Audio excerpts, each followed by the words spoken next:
Que a graça e a paz do nosso Senhor Jesus Cristo sejam com todos vocês.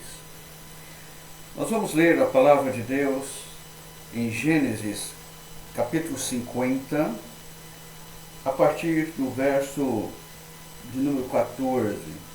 Gênesis 50, a partir do verso 14.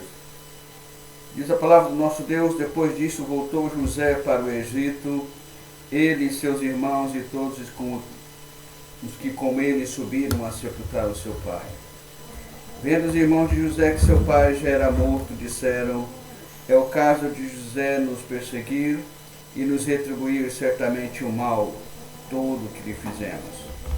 Portanto, mandaram dizer a José: teu pai ordenou antes da sua morte, dizendo: assim direis a José: perdoa, pois, a transgressão dos seus irmãos e o seu pecado, porque te fizeram mal.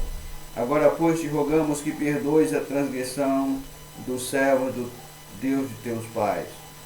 E José chorou enquanto lhe falavam. Depois vieram também os seus irmãos e prostraram-se diante dele e disseram: eis-no aqui por teus servos. Respondeu-lhe José: não temais. Acaso estou eu em lugar de Deus? Vós, na verdade, intentastes o mal contra mim, porém Deus o tornou em bem para fazer, como vedes agora, que se conserve muita gente em vida. Não temais, pois eu vos sustentarei a vós outros e a vossos filhos. Assim os consolou e lhes falou ao coração. José habitou no Egito, ele e a casa do seu pai, e viveu 110 anos. Viu José os filhos de Efraim até a terceira geração, também os filhos de Maqui, filhos de Manassés, os quais José tomou sobre seus joelhos. Disse José a seus irmãos: eu morro, porém Deus certamente vos visitará e vos fará subir desta terra para a terra que jurou dar a Abraão, a Isaque e a Jacó. Então nós lemos Gênesis 50, do verso 14 até o verso 24. Vamos orar? Senhor, nosso Deus, nós estamos aqui. Tivemos o privilégio de abrir a Tua Palavra. E certamente, Pai, como a Tua Palavra mesmo diz, ela é viva e eficaz. Ela é mais penetrante do que espada alguma de dois gumes. Ela é capaz de discernir, ó Pai, pensamentos e tantas coisas mais. Por isso, ó Pai, nesse instante nós rogamos a Ti. No estudo da Tua Palavra, meditação da Tua Palavra, fale aos nossos corações. Que esse entendimento encha o nosso coração de grande alegria, porque Tu és o nosso Deus.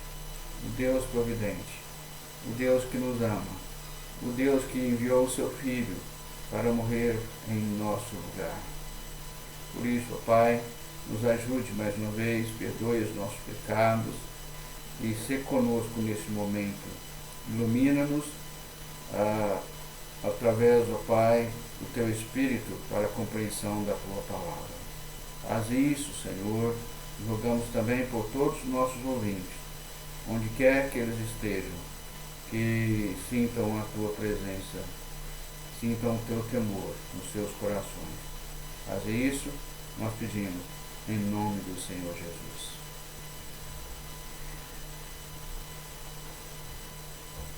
Amados irmãos, a história de José do Egito, nesse texto que acabamos de ler, certamente é uma história cheia de traições, uma história cheia de conflitos familiares, muitas mentiras e injustiça. Para nós entendermos o texto que acabamos de ler, nós precisamos ter uma ideia da história desse homem que passou por grandes coisas. A família de José, o seu pai era Jacó, a sua mãe Raquel, irmão Benjamim. Meios irmãos Ruben, Simeão, Levi, Judá, Dan, Naftali, Gade, Asser, Isacar e Zebulon. E outras mulheres de Jacó foram Lia, Zilpa e Bila. O filho amado José, ele nasceu em uma grande família, irmão caçula de 11 irmãos e filho primogênito de Raquel, a mulher preferida de Jacó, que havia passado grande parte da sua vida estéril. Então José ele nasceu em meio à velhice de seus pais, como fruto de um milagre. Por isso, por esse motivo, seu pai o amava mais do que todos os seus outros irmãos. E certo dia, José teve um sonho e resolveu contá-lo aos seus irmãos. Os primeiros sonhos foi o seguinte: ele chegou para os seus irmãos e disse: irmãos, ouçam o sonho que eu tive. Nós estávamos atando feixe de trigo, e o meu feixe se levantou e ficou em pé. E quando o meu feixe se levantou, os feixes de vocês se curvaram diante dele. Ouça ainda o segundo sonho que eu tive. Desta vez o sol, a lua e as 11 estrelas se curvavam diante de mim. Então, quando José contou esse sonho para os seus irmãos e seu pai, todos repreenderam. Seus irmãos sentiram mais ciúmes do seu pai e disse, está lá em Gênesis 37:10, que sonho é este que tiveste? Porventura viremos eu e tua mãe e teus irmãos a inclinar-nos perante ti em terra? Continuando a história de José, para entendermos o nosso texto, o próximo ponto é a traição dos irmãos. Certo dia, Jacó pediu para que José fosse encontrar os seus irmãos no campo, onde eram apacentadas as ovelhas. Os irmãos viram José de longe e ficaram com raiva. Lá vem aquele moleque sonhador. E aí eles tentaram, era a chance deles pegá-lo, de fazer algum mal a José. E Rúben tentou livrar José e disse, não vamos derramar sangue inocente. Vamos jogá-lo em poço, mas não podemos feri-lo. Rúben fez essa proposta com a intenção de livrar José, pois depois que seus irmãos estiverem indo embora, ele mesmo pretendia ir socorrê-lo. Os irmãos concordaram e, arrancando a túnica longa que José vestia, o jogaram em um poço fundo e sem água. E ao sentarem para comer, os irmãos avistaram ao longe uma caravana de ismaelitas que estavam levando especiarias para o Egito. Então Judá disse, o que nós vamos ganhar se matarmos o nosso irmão? Ele é o nosso sangue. Vamos vendê-lo. Então, amados irmãos, José foi vendido, seus irmãos concordaram. E quando Rúben vendeu José por 20 ciclos de prata, isso faz nos lembrar de alguém que também foi vendido no Novo Testamento por 20 moedas de prata. Quando Rúben, irmão mais novo, voltou ao poço e viu que José não estava lá, ficou mais triste. Os outros irmãos pegaram a túnica de José, molharam no sangue de um bode que havia matado e enviaram a túnica para o seu pai. E diziam, olha, nós temos achado isso aqui. José reconheceu, foi aquela túnica que eu dei para o meu filho. E José chorou muito. E Jacó chorou, Jacó chorou muitos dias por causa do seu filho José.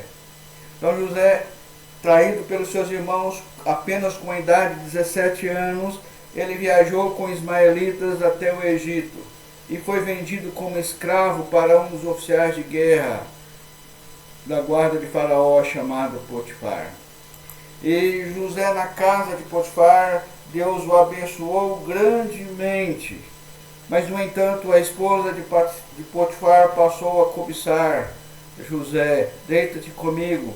Mas José lhe manteve fidelidade a Deus e ao seu senhor Potifar e recusou aquela proposta da mulher. E a mulher continuava insistindo com José, até que José, eu não vou fazer isso. E aquela mulher, ela deixou o manto nas mãos de José e saiu gritando, olha, veio a mim um servo hebreu que o trouxeste para escarnecer de mim. Então Potifar manda José para a cadeia. E os anos se passaram, 2 anos se passaram, José estava na cadeia. E Faraó um dia tem um sonho, e o copeiro que estava na prisão com José, ele lembrou dele, de como ele havia interpretado outros sonhos lá. E Faraó então conta o sonho para José. E José então explicou, porque o sonho que Faraó teve. Depois veio um encontro, passando 7 anos de abundância, veio 7 anos de grande fome diante da terra.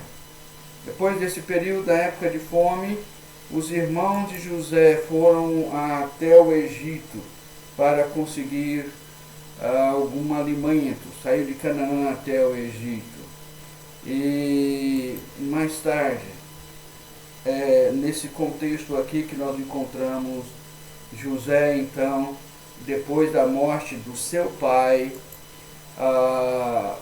sendo confrontado pelos seus próprios irmãos do que eles haviam feito. Eles estavam com medo do que José iria fazer, já que o pai dele estava morto.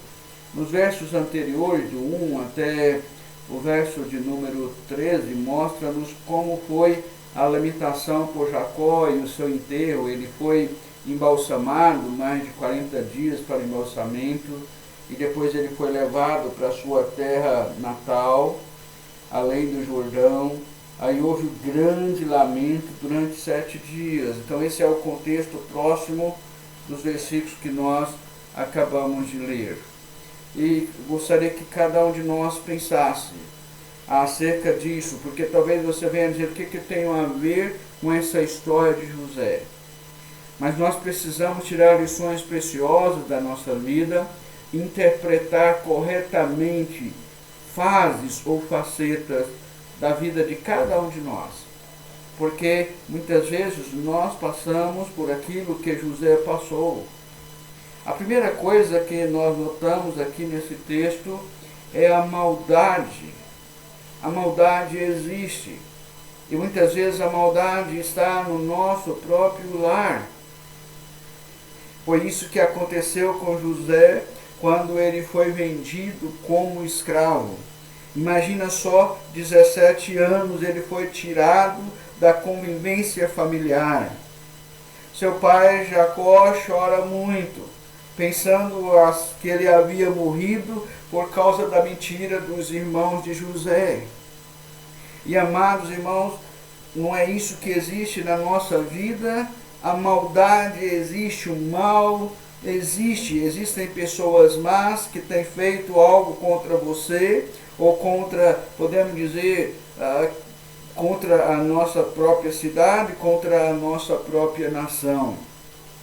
E isso eu me refiro, por exemplo, quando nós percebemos, quando nós estamos vendo o que está acontecendo aqui no Brasil, aquele relatório falso e maquiado que fizeram para não dar a cloroquina para os brasileiros. Tudo foi maquiado, isso está sendo comprovado. Esse remédio usado na África, na Etiópia, com menor taxa de mortalidade, baixíssima, decorrente do coronavírus. Mas aqui não pode dar, porque, segundo eles, não há uma pesquisa satisfatória contra isso, que realmente esse remédio poderia trazer algum benefício, mas a gente sabe que isso na realidade é mentira. Quando você olha a maldade dos governantes comprando respiradores superfaturados, mas eles falam, não foi em época de pandemia, isso não justifica você comprar algo muito caro. Quando olhamos hoje o ministro da Educação escolhido, porque, mais uma vez, é uma pessoa que tem o temor do Senhor, é uma pessoa protestante. Lá vem a esquerda falando, ele é pastor, ele vai trazer, ele é um líder religioso, esquecendo, por exemplo, que ele tem um curso de educação na USP. Só uma palavra com relação a essa maldade que nós vemos no nosso país. Gente, o ateísmo também é uma confissão de fé. Eles creem piamente nisso. Mas vamos deixar um pouco daquela maldade, dessa maldade que está acontecendo no Brasil. Vamos pensar aqui na história de José, a maldade que aconteceu na vida dele. Quando seus irmãos disseram, vamos livrar do sonhador, jamais pensaram que justamente ele seria o que salvaria a vida da sua família, de seu pai, de todos os seus irmãos. Minha mãe dizia, o mundo dá muitas voltas.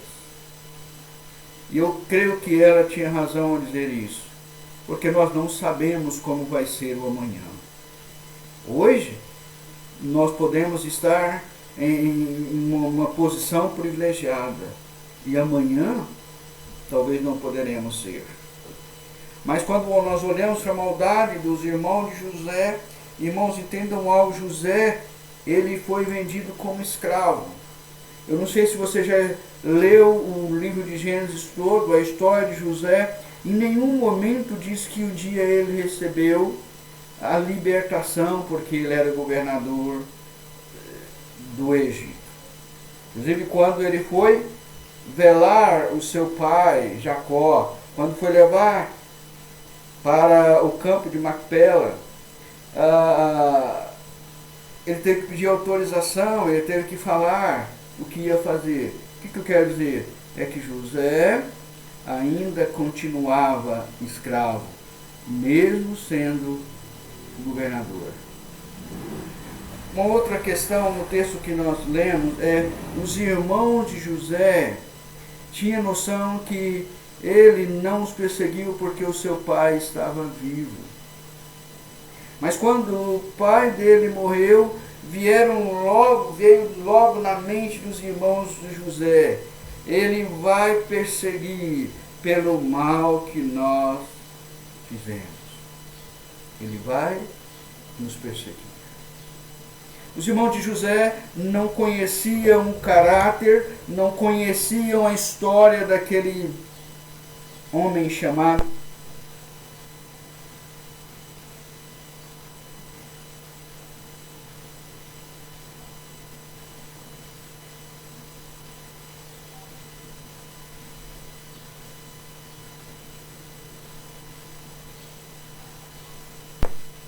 olhos nos olhos. Eles não tiveram coragem de chegar para José, ou talvez pela posição de José, mas eles mandaram dizer a José, teu pai ordenou antes da sua morte, dizendo, assim direis a José, perdoa a transgressão dos teus irmãos e o seu pecado, porque te fizeram mal. Agora, pois, te rogamos que perdoe a transgressão do servo do Deus de teu pai. A gente percebe claramente que essa história parece ser muito uma história fictícia. Foi inventado. Manda lá a história. Nós somos agora os teus servos. Mas qual foi a reação de José diante daquela história? Primeiro, José chorou enquanto lhe falava. Talvez lembrando da morte recente do seu pai, Jacó. Ou talvez sentindo no seu coração a maldade dos seus irmãos com relação à sua própria pessoa, pensando que ele era uma pessoa má. Mas vejamos, depois de chorar, enquanto eles lhe falavam, enquanto foi falado isso, e depois os seus irmãos prostraram diante dele, diz aqui, eis aqui por teus servos, nós vemos a resposta tríplice de José diante do mal,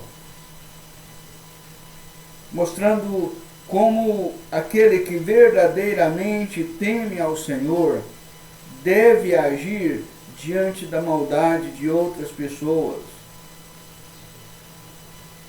com relação a si mesmo, a sua própria família.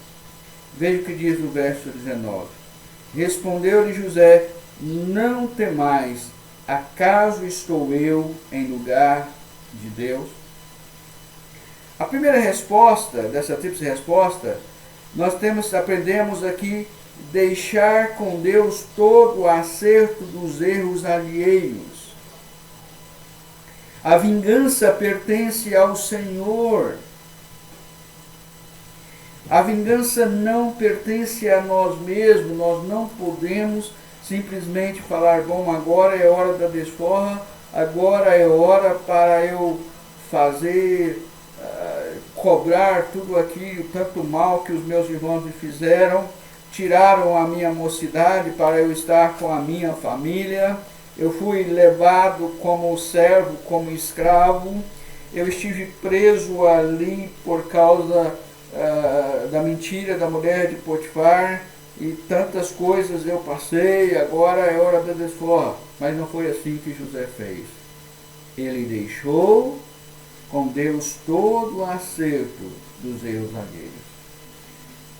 Se você ler a palavra de Deus em Romanos 12, no verso 9, nós podemos encontrar o apóstolo Paulo dizendo o seguinte: o amor seja sem hipocrisia, detestai o mal, apegando-se ao bem. Foi isso que José mostrou claramente àqueles irmãos. Na realidade, que ele amava os seus irmãos. E ele detestava o mal, não iria fazer nada contra. Olha o verso 19 de Romanos 12 ainda. Não vos vingueis a vós mesmos, amados, mas dai lugar à ira, porque está escrito: a mim me pertence a vingança, eu é que retribuirei, diz o Senhor. É isso que Paulo está dizendo que José fez. Ele, ainda que entendesse o grande mal, ele diz: olha, vocês fizeram mal sim. Não é que José estava tampando o sol com a peneira, mas ele estava dizendo: foi o mal que vocês fizeram. Mas eu não estou no lugar de Deus, como diz Paulo: não os vingueis a vós mesmos, mas dai lugar à ira. A mim me pertence a vingança, eu que retribuirei, diz o Senhor. Então, amados irmãos e amigos, quando alguém faz algo contra você, lembre-se, deixe com Deus todo o acerto dos erros alheios. Um dia eles irão prestar contas dos seus erros, dos erros perante o Senhor. A resposta de José foi: não temais, acaso estou eu em lugar de Deus? Como se José dissesse: eu não vou julgar vocês, eu não vou condenar vocês, isso aí pertence ao Senhor. A segunda resposta de José, ele via a providência de Deus na maldade dos seus irmãos, da ruindade do homem. Veja o que diz o verso 20 de Gênesis 50. Vós, na verdade, intentastes o mal contra mim, porém Deus o tornou em bem, para fazer, como vedes agora, que se conserve muita gente em vida. O que José estava ensinando aqui? Ele estava ensinando o seguinte: meus irmãos, vocês intentaram mal contra mim, mas Deus pegou esse mal e tornou em bênção, para que se conserve muita gente em vida. Que muita gente era essa? Só a família de Jacó? Só a família de José? Só os irmãos de José? Não. Não foi isso. Durante os 7 anos de abastança que houve, de acordo com o sonho de Faraó, e seguindo José como governador do Egito naquela época, lá no Egito estocou-se alimento. E muitas vidas foram salvas, eles não achavam alimento em nenhum outro lugar. Quando veio vieram 7 anos de seca, 7 anos de fome, 7 anos realmente de um período muito difícil para todos os povos, mas souberam que lá no Egito havia realmente o alimento e muita gente foi conservada em vida, inclusive a família de Jacó, a família de José. Foi isso que ele fez. Em terceiro lugar, a resposta de José diante do mal que fizeram foi pagar o mal não somente com perdão, porque José perdoou. José perdoou os seus irmãos, mas com demonstração prática de afeto, de carinho, de cuidado. José, ele fala aos corações, ele consola o coração dos seus irmãos naquele momento que os seus irmãos estavam com medo. Mas veja o que diz aí no verso 21. Não temais, pois eu vos sustentarei a vós outros e a vossos filhos. E assim consolou e lhes falou ao coração. Veja, José não apenas perdoou, mas na prática ele mostrou grande amor para com seus irmãos. E ele falou: olha, não preocupa não. Você está com medo que vai acontecer com vocês? Eu vou sustentar vocês. E não apenas vocês, meus irmãos. Eu vou sustentar a sua família, todos os seus filhos. Eu vou sustentar isso. Né? Isso nos faz lembrar, como está lá em Lucas 6, o verso 27. Olha que diz: digo-vos, porém, a vós outros que me ouvis, amai os vossos inimigos, fazei o bem aos que vos odeiam. Palavra do Senhor Jesus Cristo. Fazer o bem a quem te serve. Não temais, disse José, eu vos sustentarei. E José ainda mais consolou o coração daquele povo. E é uma outra lição que nós vemos aqui em Gênesis 50. A fé que José tinha no seu Deus, na promessa de Deus. Está justamente no último versículo, o verso 24, disse José a seus irmãos: eu morro, porém Deus certamente vos visitará e vos fará subir dessa terra, para a terra que jurou dar a Abraão, a Isaque e a Jacó. Olha que palavra tremenda, olha que frase tremenda termina o livro de Gênesis. Certamente Deus vos visitará. Deus vai visitar. José estava dizendo: Deus vai cuidar de vocês. Eu vou morrer também. Me prometa levar os meus ossos também para a terra. Leva-me. E diz o verso 26: morreu José da idade de 110 anos. Embalsamaram e puseram um caixão no Egito. Aí José diz assim: olha, certamente Deus visita o seu povo. Morreu José, então, com idade de 110 anos. O que isso tem a ver com cada um de nós, amados irmãos? Com você que está ouvindo a meditação da palavra de Deus. O que essa história tem a ver comigo? O que essa história tem a ver com você? Em primeiro lugar, quero fazer uma pergunta. Como você trata aquele que te fere? Como você trata aquele que faz mal para você? Você lembra de alguma pessoa que já fez mal, fez aquilo que você não gostou, ou trouxe consequências que jamais serão apagadas da sua vida? Porque você acha que as consequências da maldade dos irmãos de José foram apagadas com o perdão? Certamente que não. Um menino de 17 anos foi levado como escravo e continuou escravo, na minha perspectiva, até o final da vida, mesmo sendo governador do Egito. Viu seu pai já na velhice, e logo depois iria morrer. Não pôde estar com a sua família. Como você trataria alguém que fez, porventura tivesse feito isso como na sua vida? Como você tem pago aquele que te faz mal? Você é capaz de perdoar? E mais, você é capaz não apenas de perdoar, mas dizer, olha, eu vou fazer tudo o que eu puder para eu ajudar essa pessoa. Agora, por outro lado, eu quero fazer uma pergunta. Você já feriu alguém? Você já fez maldade contra alguém? É muito fácil a gente pensar na maldade que os outros fizeram contra nós. Mas você já feriu alguém? Já intentou o mal contra alguém?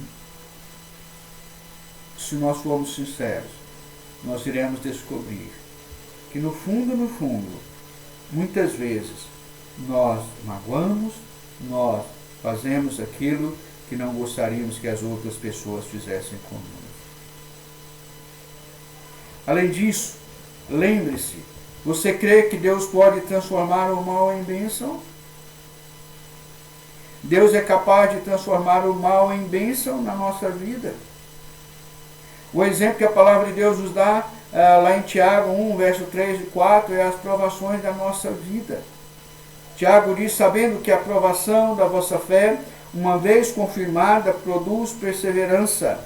Ora, a perseverança deve ter ação completa, para que sejais perfeitos e íntegros, em nada deficientes. Uma das coisas que Deus permite a aprovação na nossa vida, de Tiago, é para que a perseverança tenha ação completa, ou seja, para que nós sejamos completos na presença de Deus, perfeitos e íntegros, nada deficientes. Tá? Lembremos-nos, acima de tudo, está o nosso Deus. O nosso Deus é o Deus soberano. Ele transforma o mal em bênção. Agora lembremos que esse texto nos ensina principalmente da redenção em Cristo Jesus. Você já ouviu falar acerca da história de Adão? Lá no Éden. O pecado de Adão trouxe um grande mal a toda a humanidade, a toda a criação. Mas o Senhor Jesus Cristo morreu para transformar esse grande mal em bênção. E Ele nos perdoou. E diz-nos no Evangelho, quando Ele estava ali na cruz do Calvário, Ele pôde orar ao Pai, um vocativo dizendo, Pai, perdoa-lhes porque não sabem o que fazem. Foi isso que José fez, que é um tipo do Senhor Jesus. Nós fomos perdoados. O que é que nos capacita a perdoar os nossos irmãos e fazer o bem àqueles que não nos amam? O que é que nos capacita? Só o Evangelho do Senhor Jesus Cristo. Por que José era tão diferente dos seus irmãos? Porque ele tinha verdadeiramente confiança no Senhor. Ele cria no Senhor Jesus Cristo. A vida dele era pautada pela obra redentora do Senhor Jesus. Basta ver como ele agia onde quer que Deus o colocava. Deus era com ele. Quando ele estava na prisão, ele fez o melhor. Foi o melhor prisioneiro, se é que podemos dizer isso. Quando estava com Potifar, ele fez o melhor. Não obstante a mentira da mulher de Potifar. Quando estava como governador do Egito, ele fez o melhor, mesmo sendo escravo. Ele fez o melhor. Poderia fazer. Que aprendamos essas lições, amados. Entendamos, principalmente, todo o mal que as pessoas estão fazendo, todo o mal que alguém possa intentar contra os eleitos de Deus, ou contra a própria nação. Deus pode transformar isso em bênção. porque Ele é o próprio Deus. E que nos capacita a ter uma vida como a de José, perdoador e ainda fazendo bem àquele que não nos ama. Que Deus assim nos abençoe. E que aplique a sua palavra ao nosso coração. Vamos orar? Senhor nosso Deus, nós meditamos na tua palavra. Demos uma olhadela na vida de José do Egito. Aplique essa palavra ao nosso coração, Senhor. Seja com aqueles que estão ouvindo, que muitas vezes têm feito mal ao outro, para que se arrependam dos seus pecados. E a nós outros também, ó Pai, muitas vezes recebemos o mal, possamos nos arrepender, perdoar e possamos seguir as pegadas de José, seguir as pegadas do Senhor Jesus, que nos dá o exemplo de alguém que morreu em favor de muitos, em favor de pecadores ali na cruz do Calvário. Faze isso, é o que nós pedimos, em nome do Senhor Jesus.